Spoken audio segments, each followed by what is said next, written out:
Good morning, good evening, and good night wherever you are in the world. This is the second segment of the non-profits, and this article, which we have titled "Indictment Charges Church Leaders with Swindling Millions in Military Benefits," and the discussion will be led by Stephen.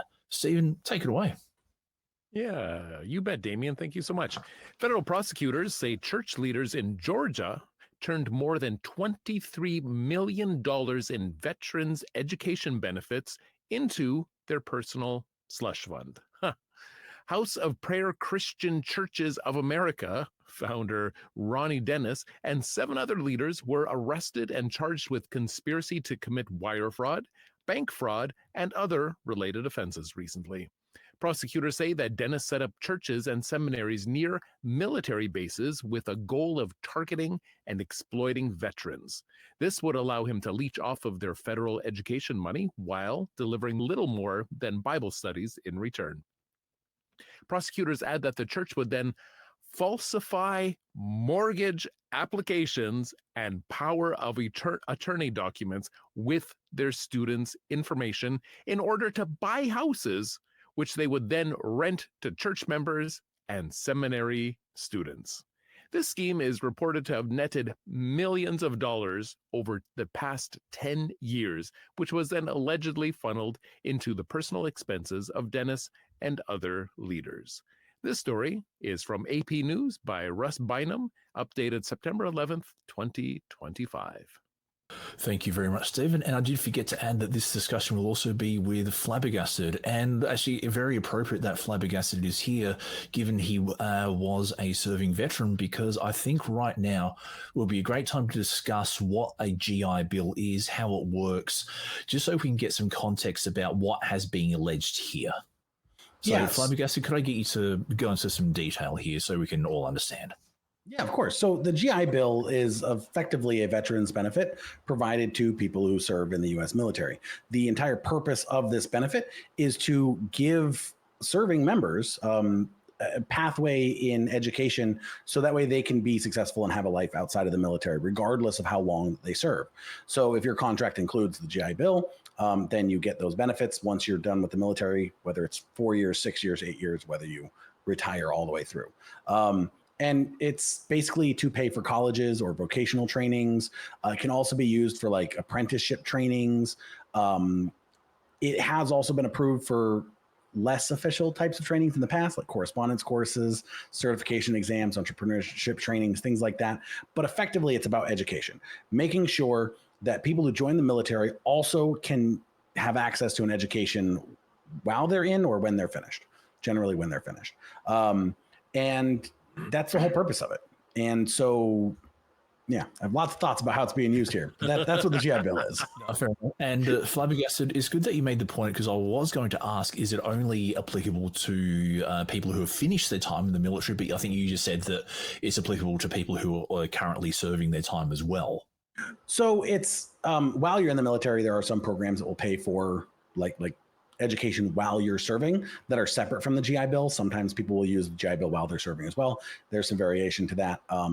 I did not actually get my GI Bill. I had some issues with the veterans program when I left the military that kind of screwed me out of it, but that's neither here nor there. So I can't speak to exactly how you use it, but I could talk about definitely what it is and where it came about and why it's an important benefit for military members.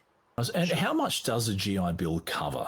Like, how much does it give you? How much does it cover? What sort of dollar figures are we talking about? If that's available. Yeah, generally, the way it's conceptualized is it should be sufficient to cover 4 years of university education.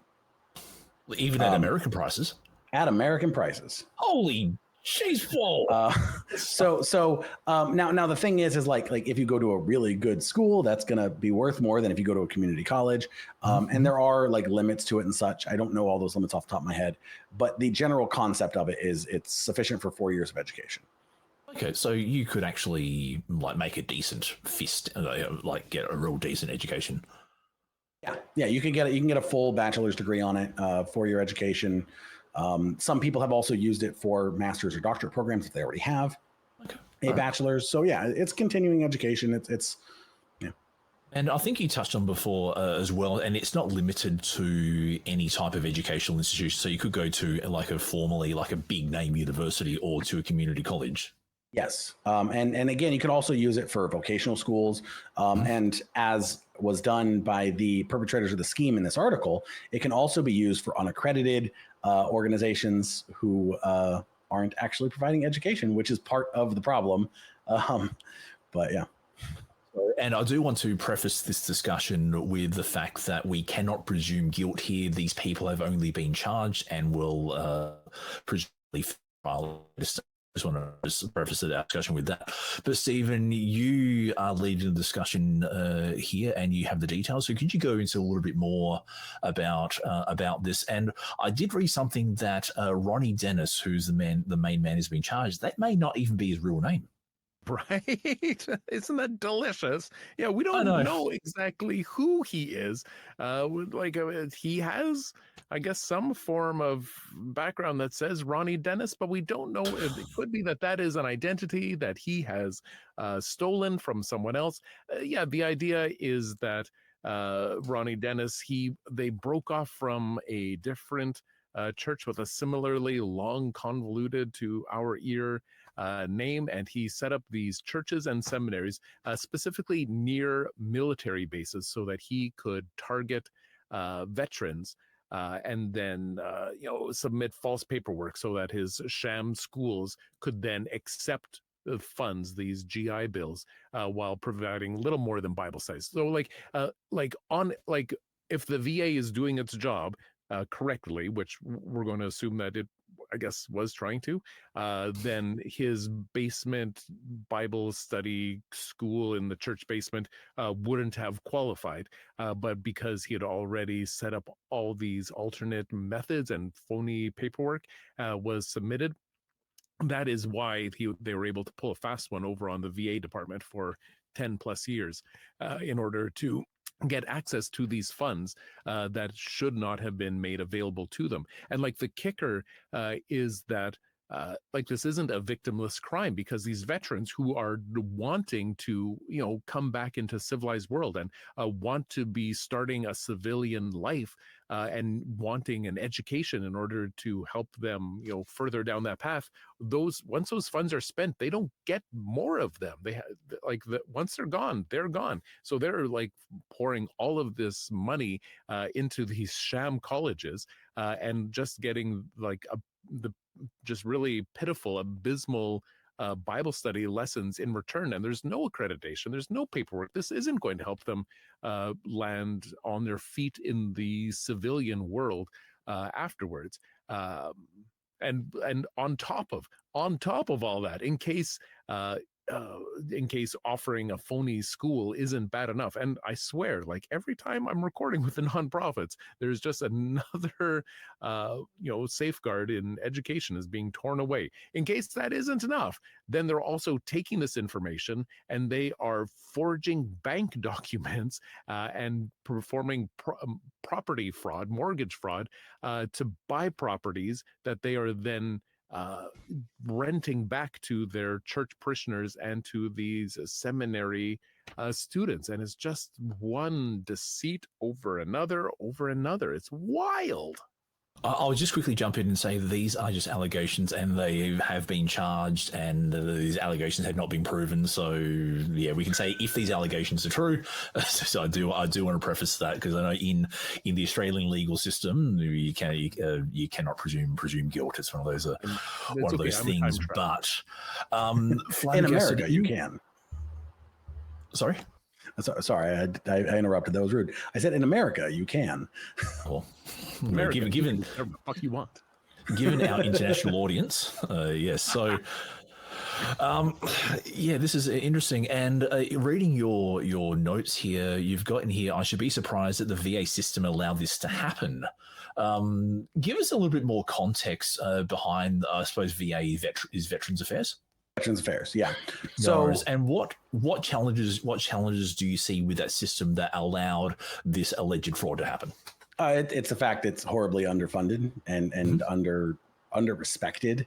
The vets having issues with their benefits and after they get out of the military is not uncommon. And so the fact that the Veterans Administration didn't do their due diligence to make sure that the money that they're giving to an organization on behalf of one of their veterans, they didn't do the due diligence. That's a problem. Like a church caught up in a financial scandal, that's the free square on the bingo card. I'm not shocked at all. I'm not surprised. That's part and parcel of so many things that run into this.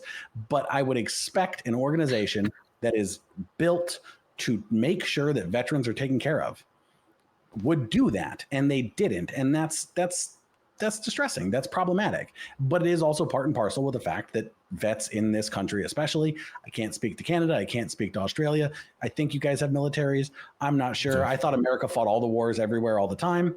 But sarcasm.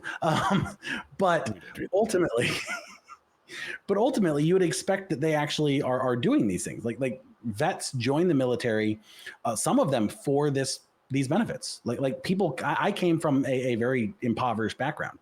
I joined the military for the benefits. A lot of people join the military for the benefits, for a life that you wouldn't have access to if you didn't. And when you don't get the benefits that you're promised, it can really be damaging. And it not only can damage your trust in the institution, it can damage the sacrifice that you've made in your life. Like you've literally voluntarily become government property for multiple years, put yourself potentially in deadly situations for a promise that isn't always being fulfilled. And when it is being fulfilled, they're perfectly fine with you getting screwed out of it. And that's what happened to all of these people here. So justice is good. The fact these people are facing trial is good. I think the Veterans Administration is also responsible for what happened here. And like, how are we going to restore what was taken from these victims so they can get the thing that they were promised instead of just, as Stephen put it, glorified Bible studies? That's some excellent points. And my personal reading on this is that where there is government money, so there are vultures. And I think Canada probably be a little bit like this as well, in that when there's a very large amount of government money, there is no shortage of people who are willing to defraud the system to make it, which eventually makes it harder for the genuine people to get the benefits promised. And this isn't to decry welfare or government programs that are intended to further education or even nonprofits. Just that history has shown time and time again that where there's government money being handed out, there will inevitably be people trying to unjustly enrich themselves on that government money. So here, I think we have this perfect storm of government money on tap, the facade of religion, and also the facade of support for veterans as well. So. Yeah, and I kind of feel like the question of how religion plays into this is a really important one, because people who fell into this trap are primed to trust religious institutions, and these people took that and they screwed them with it. They said, "Hey, look, we're the same thing. We're religious like you. Come to our church. We're going to help you out. We're going to help you build a better life," and then just yanked it out from underneath them in the process. Indeed. And I think, Stephen, in your notes, you have a little thing called affinity fraud. Yeah. Did you want to expand on that a little bit for us, please? Yeah, totally. Like, to my understanding, affinity fraud, it's the idea of when you already have trust with a group, with a body in one area, you're more likely to extend trust to them in other areas as well. So if already we trust each other because we hold these beliefs together in the supernatural, in the magic, whatever it is, then I'm more likely to also trust you, because it's so much easier for me to project my ideals, my values onto you, because we already have one thing in common. So I bet we also have this, and this in common as well. And if you already have so much in common with me, it is so much easier to trust you. And that's why churches are such fertile ground for this kind of scam. because faith communities are already vulnerable because of the moral expectation of honesty and the authority that is granted to leaders. Like, we are already trusting them, we're already placing them on a pedestal. So of course this must be all on the up and up. And in that case, it's so easy for the victim to feel like they are turning against their community, their group, by seeking outside help. Like, that means that they are betraying their larger group, and they're much more willing to just handle things internally and not reach out to external sources for help, which they really should be doing. No worries. Gentlemen, I'm going to ask a slightly provocative question. I do want to get your thoughts on this. So let's say we have this church, and what was the church's name? It was the House of Prayer Christian Churches of America. Jeez, there's a name that rolls off the tongue. So let's say we have this church that has allegedly defrauded taxpayers, and we have this pastor and founder who has apparently made himself and his buddies very, very rich off of this kind of fraud. How does that compare to someone like, let's say, Benny Hinn or Kenneth Copeland or Jesse Duplantis, who have built their own church empires by selling a kind of toxic fundamentalism? How does this kind of fraud compare to that kind of fraud? I actually think this is, in a way, worse, because this is not just like emotional manipulation, which is what, like Kevin Copeland, whatever, Kenny Boy, what Kenny Boy engages in, right? Kenny Boy is all about the emotional manipulation, and convinces you that if you give money to him, God's going to return it back to you tenfold. He's making supernatural promises that you wouldn't expect him personally to be fulfilling on. And that is different than the type of fraud here. And I'm not going to bat for Kenny Boy. Kenny Boy is a monster. He's a horrible human being. And the actions that he takes and the financial manipulation and abuse that he does to his followers is a real, genuine problem. These guys take it a step up. Right. I'm going to call it the Hop Church, because House of Prayer. The Hop Church here basically says, oh, we're going to do all of these things, and we're also going to take things from you that you aren't even aware of. We're going to take out loans in your name that you aren't aware of. We're going to not just emotionally manipulate, we're also going to actively lie and steal. Like, if no matter what Kenny Hinn does, if he doesn't make his mortgage payment, it's not going to come back on his followers. But he can't say the same for Mr. Ronnie here. If they default on their mortgage, then it's the person whose name is on the mortgage that's supposed to be paying the repercussions. The veterans. Yep. Indeed, I think what you both were saying was that if Kenneth Copeland can't make his mortgage repayments, well, whatever. But someone who's been in the military for years and doesn't have a wonderful bank of savings to fall back on, that's the true victim of this crime.